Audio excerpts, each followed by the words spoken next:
Finley to throw. Over the middle, intercepted. Wolfuk again. Wolfuk the other way at the 30, the 40. Wolfuk to midfield. Miles Wolfuk with the pick, the heels on the doorstep of an enormous victory. Williams is the running back next to Howe. Play action. Howe will now lob it down the near side. Newsom with a man all over him. Pins the ball against the back of the defender and brings it in. Heels can get a first down at the 3. Now, one fake to the right. Now he's going to run to the left. Howe at the 5. Takes the shot. Pinballing off the Canes for the touchdown. Sam Howe showing the toughness for 6. Cardinals down 4, 35-31. May has the shotgun snap. Pressure coming. Rolls to the right. Throws to the end zone. Touchdown! Touchdown, Antoine Green! 16 seconds to go. No flag. Snapping it off the 8-yard line. May pulls it, tries to roll to the far side. Now he's going to throw it and score! Throws it to Payson in the end zone for the touchdown. They have thrown this lucky left-handed. Was rolling out on the run and threw it left-handed. Bernard fields it at the 26. Heading to the far side. Theo at the 35. Theo, he's at the 50. No, he's not. Yes, he is. Theo into the Cajun for a touchdown. Are you kidding me?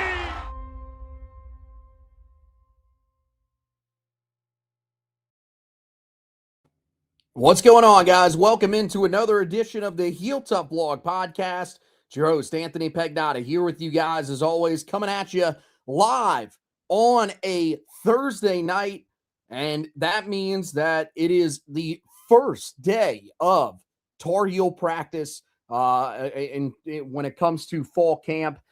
This is a huge day for this group getting underway as they close in on the season opener over in Dublin against the TCU Horned Frogs. Really just wanted to get here. After the news earlier in the week, I think everybody just wanted to get to this point, get on the field and see what these guys actually bring for Carolina and start getting some reports on what exactly is going on with this team. So we're going to take you through some of the notes that Inside Carolina had from the first day of practice, give you our reactions to what's going on. It's just going to be me tonight, just me. It's going to be a quick one without Josh. So he'll be back on the next edition of the podcast that we do, but just wanted to give you guys some quick reactions to what is being reported coming out of camp today, because I do think there are some interesting notes. But first, let's get to the comments that were made when it comes to the Michael Lombardi situation. Of course, you knew that the university as a whole was going to be asked about this. Anybody that spoke today was going to be asked about it, maybe outside of the players and Bobby Petrino, who spoke, as well as special teams. It looks like new special teams coordinator Billy Miller. Seems like that's official. Bryn Renner, who, of course, is a part of the Tar Heel radio network and also does some stuff for the guys over at the Tar Pit podcast. He is reporting that is the case as well. So it looks like that's official. Those guys all spoke, but we knew when Bill Belichick was up there. You had Steve Newmark speak earlier today, and then Chancellor Lee Roberts. You knew that the main thing that they were going to be talking about was this investigation going on with Michael Lombardi, as well as the reports around the College Sports Commission possibly launching an investigation into the program. And so there are some comments that were made earlier today by these guys. We'll read through these really quickly and then get to, what we ultimately wanted to get to here tonight, which is what's going on the field in the first day of practice, according to some of the reports that are coming out. So Lee Roberts, probably the strongest, statements that were made earlier today. He started out by saying, quote, "I'm disappointed that we're talking about this.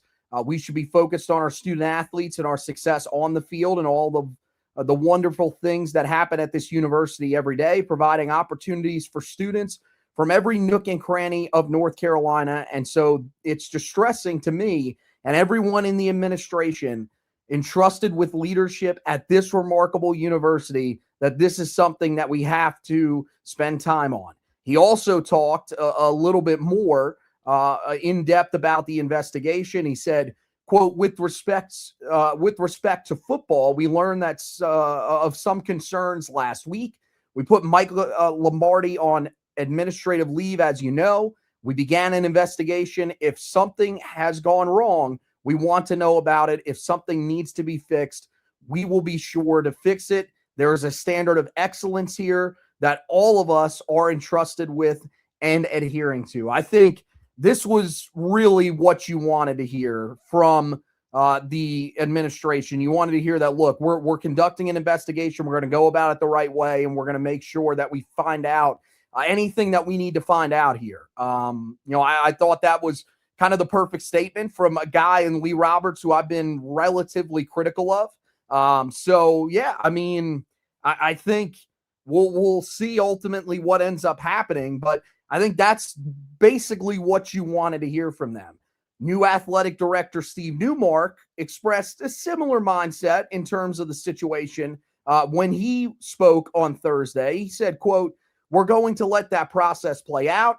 It's paramount for us to do what's right to make sure it gets a full and fair review and that we don't do anything to compromise the integrity of the process. From our perspective, we believe this will be the case. We're hopeful that it will be an expedited process because essentially what is important to us is trying to make sure we're doing what's right for the university and the athletic department and our student athletes, is to ensure that once we get the results of the process, we'll take them into consideration and then we'll act quickly on whatever action may be appropriate based on those findings. At this point, there's only been 2 official actions. So,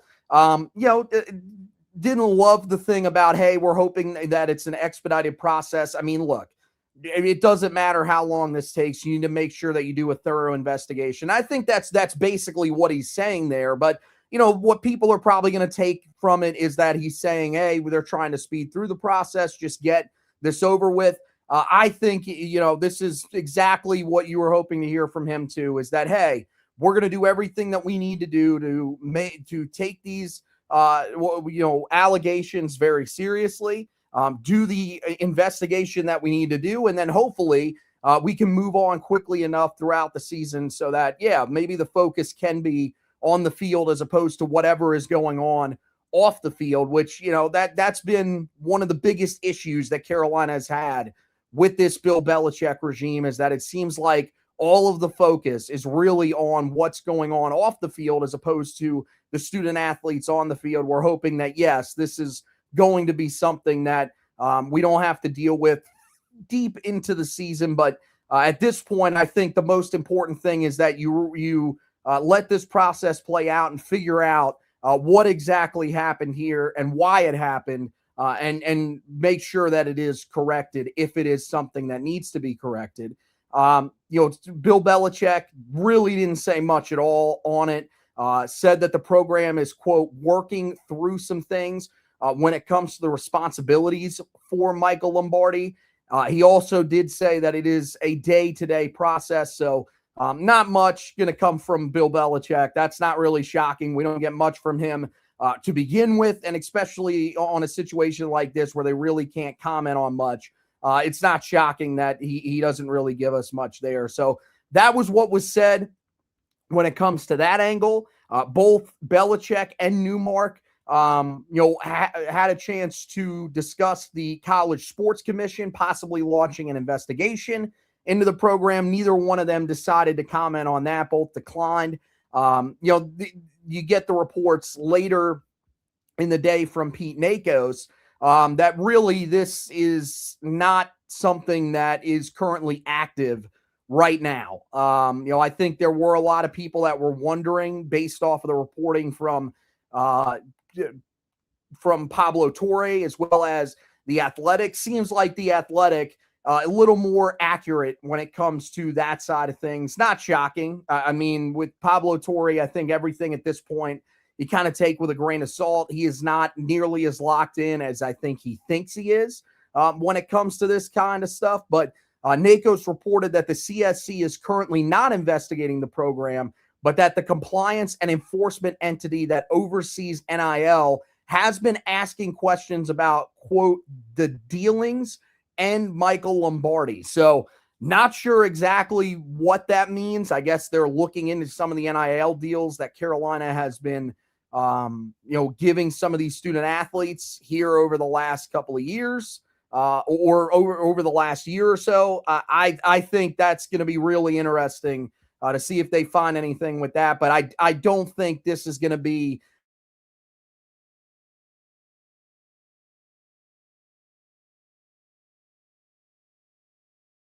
already. So I think for the most part, Carolina has kind of dodged a bullet there, but we'll still have to wait and see on that front. All right, let's get to some of the on the field stuff that Inside Carolina was talking about earlier today.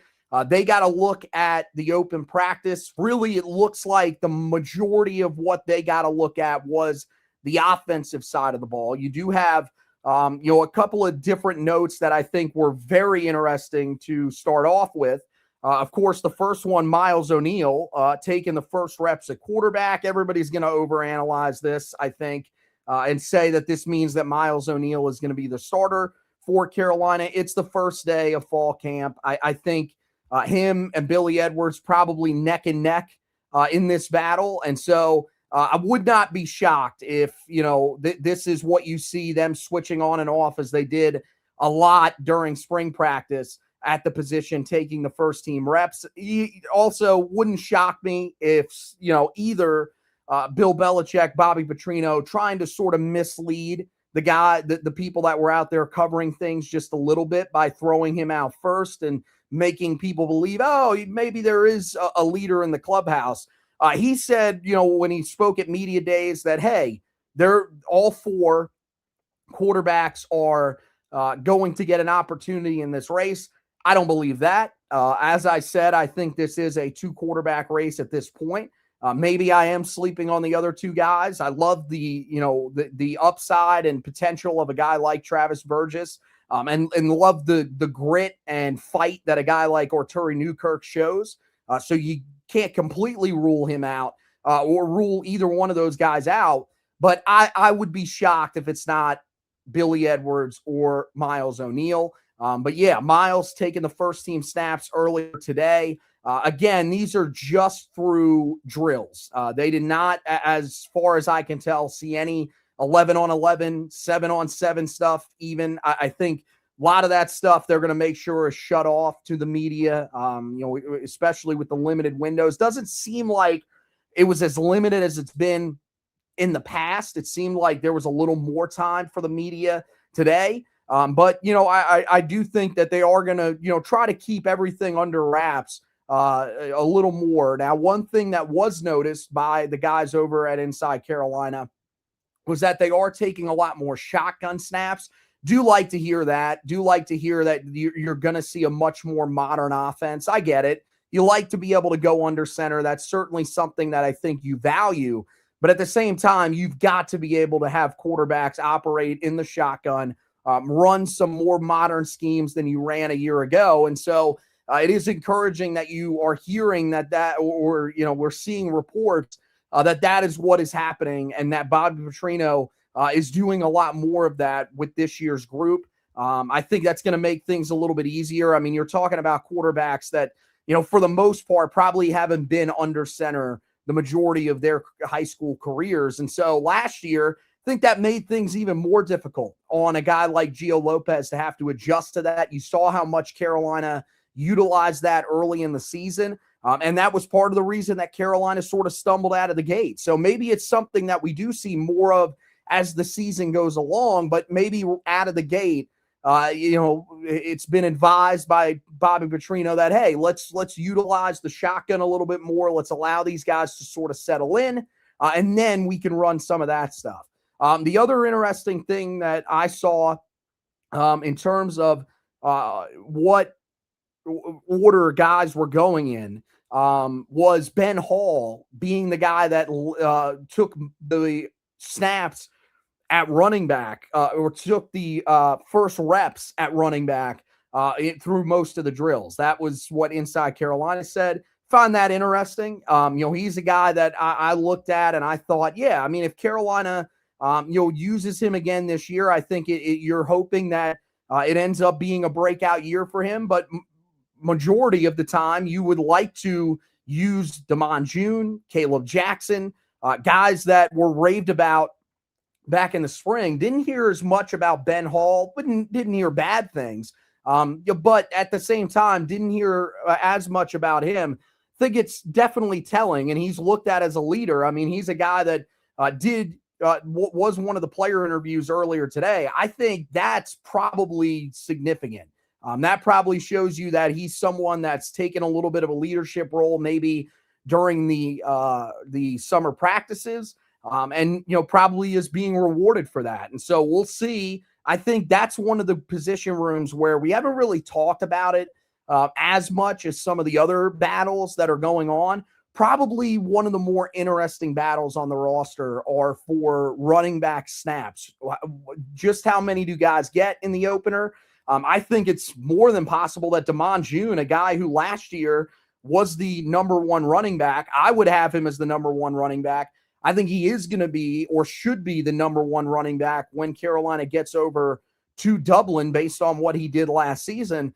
There's a possibility that he's a guy that, is third on the depth chart for Carolina, depending on how the fall goes for Benjamin Hall and for Caleb Jackson. One thing that they did note as well is that Caleb Jackson wearing number 62. Not sure exactly why he was wearing that number. That's certainly interesting. And Jalen McGill also mentioned as a guy that took a decent amount of the reps in that number 2 spot in this practice earlier today. So again, it could just be that they're, really trying to throw a different order at you just to keep the media on its toes, guessing who exactly is going to be where on the depth chart. But it is interesting that these guys are going in this order, and we'll have to see what exactly it looks like when they get overseas against TCU and what the snap counts look like for everybody. I think, Jalen McGill, the fact that he is, being included in this group or talked about in this group,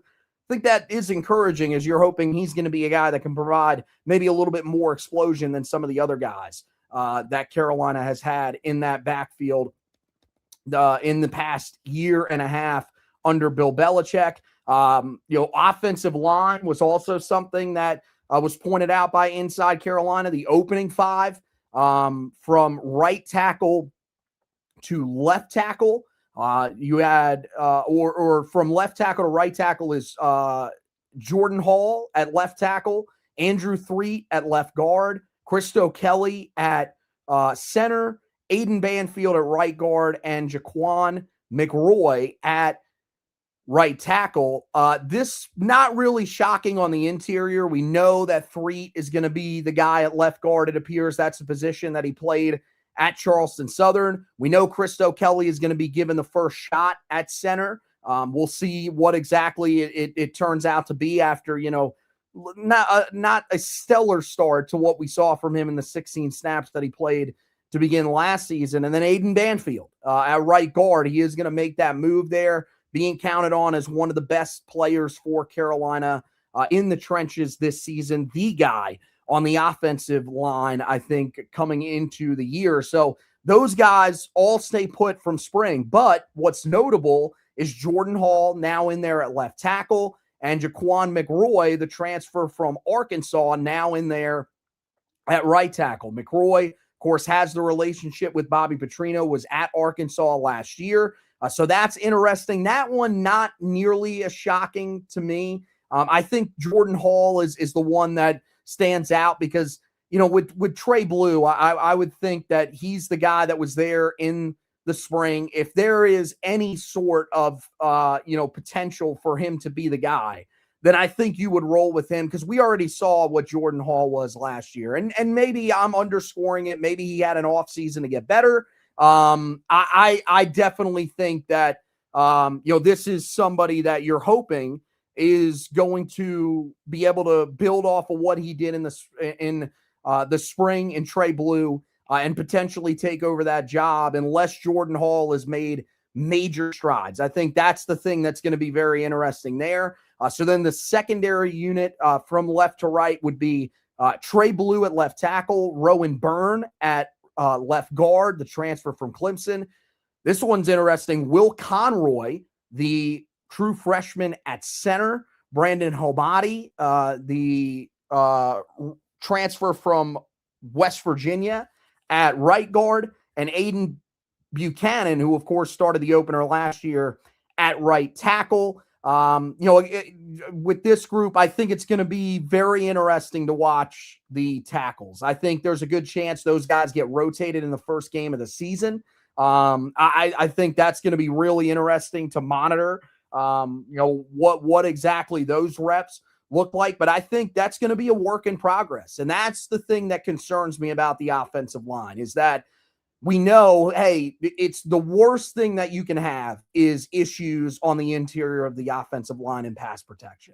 Because when you have those issues, it's almost impossible for quarterbacks to be able to get out of the pocket. But, it is concerning that they are probably going to be looking at some, concerns, at least heading into the season opener at both left tackle and right tackle. I'm hoping that, someone like Jaquan McRoy, maybe, being a former 4-star prospect, that potential sort of gets realized here in Chapel Hill. But that left tackle spot is really what concerns me right now. Again, I would like to see Trey Blue there if he shows any signs in the preseason, but we'll have to wait and see. Could be a lot of rotation at those tackle spots in the season opener for Carolina just a little under a month from now. Something else that was interesting was with that first team group, the tight ends, Carson Sneed was amongst that group. And that was something that was noticed throughout the day as well by Inside Carolina, was that Carson Sneed was taking a lot of first team reps for Carolina. So that is something that sticks out. Apparently there was some buzz around him in the offseason as well, or in the summertime when they were off the field and they were doing the player-led practices. So that's a good sign for Carolina that you got a true freshman that is sort of standing out. We've heard some things. We've heard some nice buzz about Jelani Thurman. I've also heard some really good comments about Jordan Washington. Now, the thing that was pointed out was that this was with Jordan Washington appearing to not be out there at practice during this time that they were able to view practice. So maybe he returns later on in practice, not sure. But that could be one of the guys. Bill Belichick did reference that there are some guys who are banged up and are not with the team as they start right out of the gate, as they start fall practice. I think these guys are still with the team, but maybe aren't necessarily practicing in full or practicing at all. Again, not nearly as transparent as the previous staff. So I do think that is definitely something that we're going to be looking at and monitoring here over the next handful of weeks, is do we see certain guys that return to the practice field? Do we get some reports on any of these guys that could be out for the early part of the season or anything like that?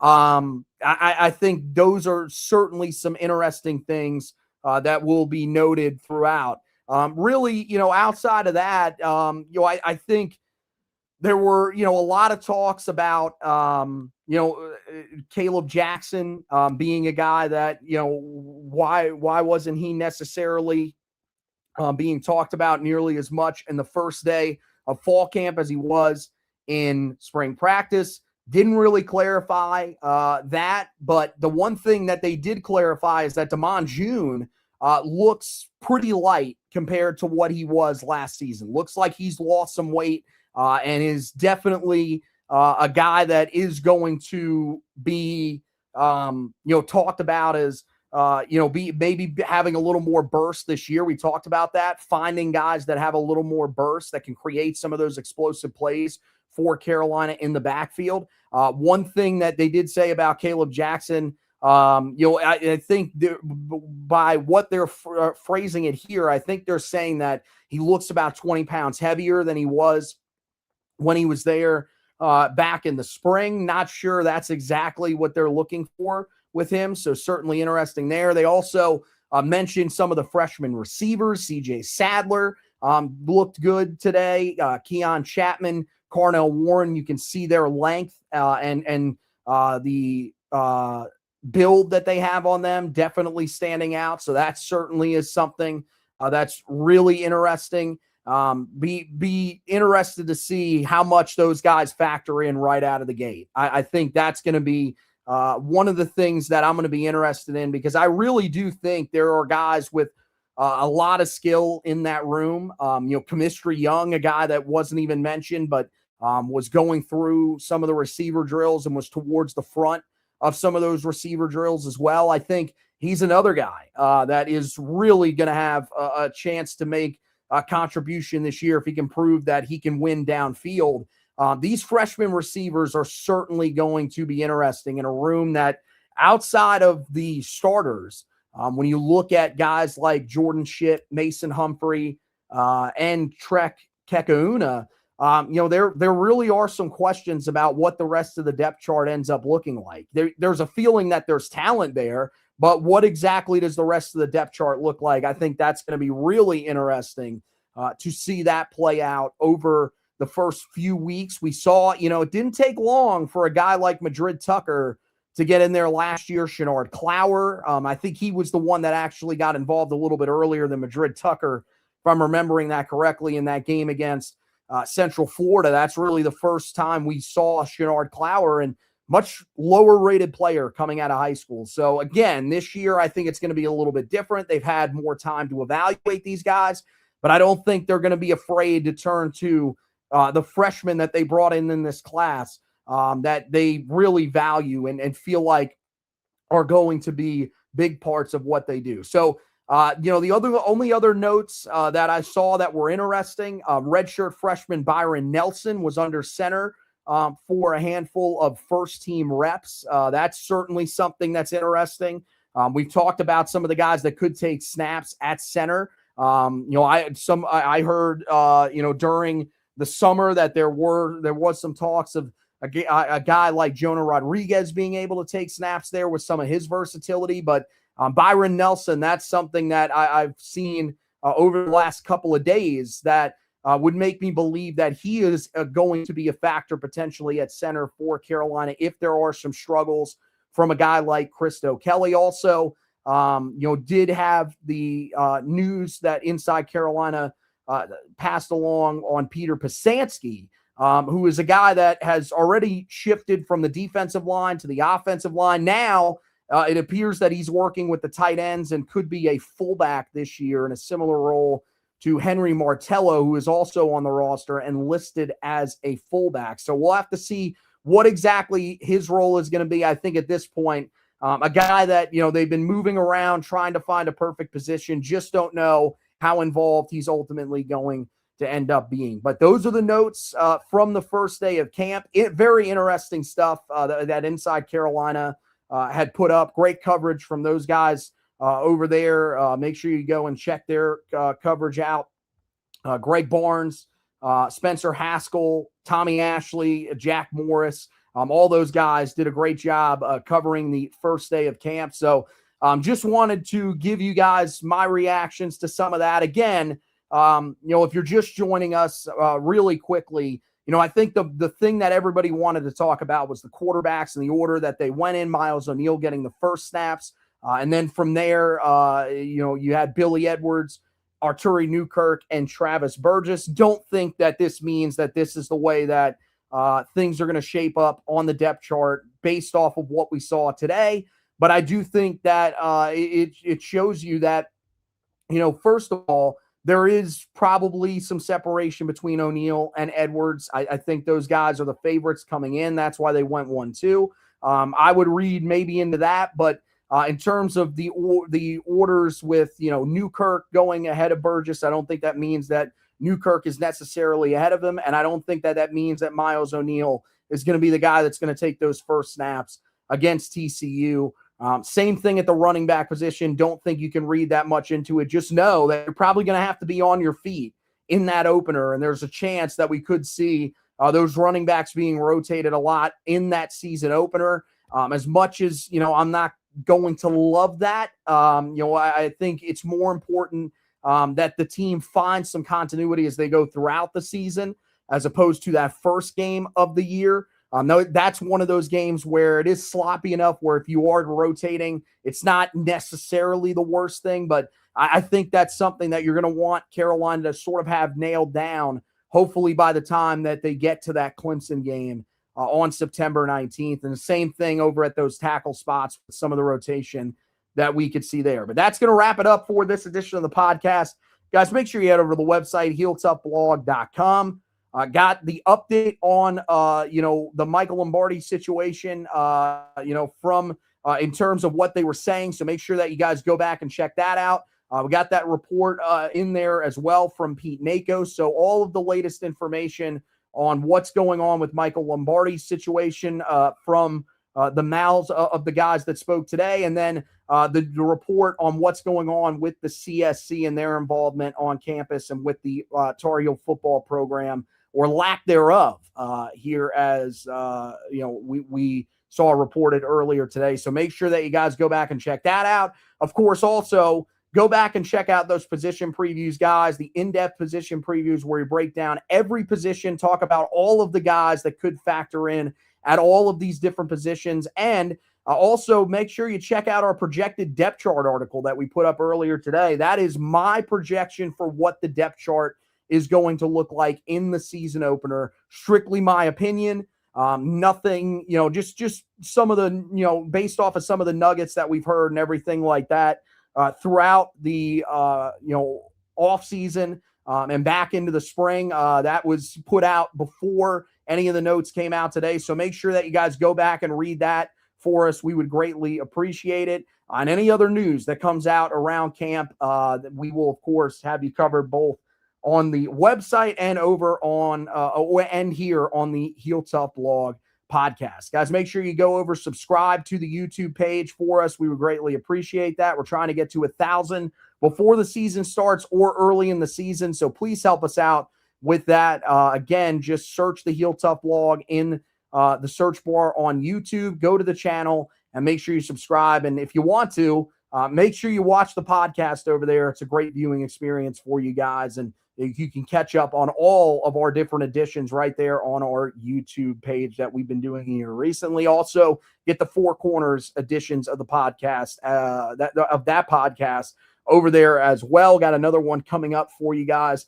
That'll be out tomorrow. So make sure that you guys are subscribed to the page so that you don't miss that. Follow us on social media at Heel Tough Blog on Twitter, at Heel Tough Blog on Facebook. That is a direct line to all of our content, just our content as well. We don't put anything else on those pages. So if you want the direct line to all of the coverage that we have and our opinions, that is where you can go. Again, at Heel Tough Blog on both of those social media sites. But that's going to wrap it up for this edition of the podcast.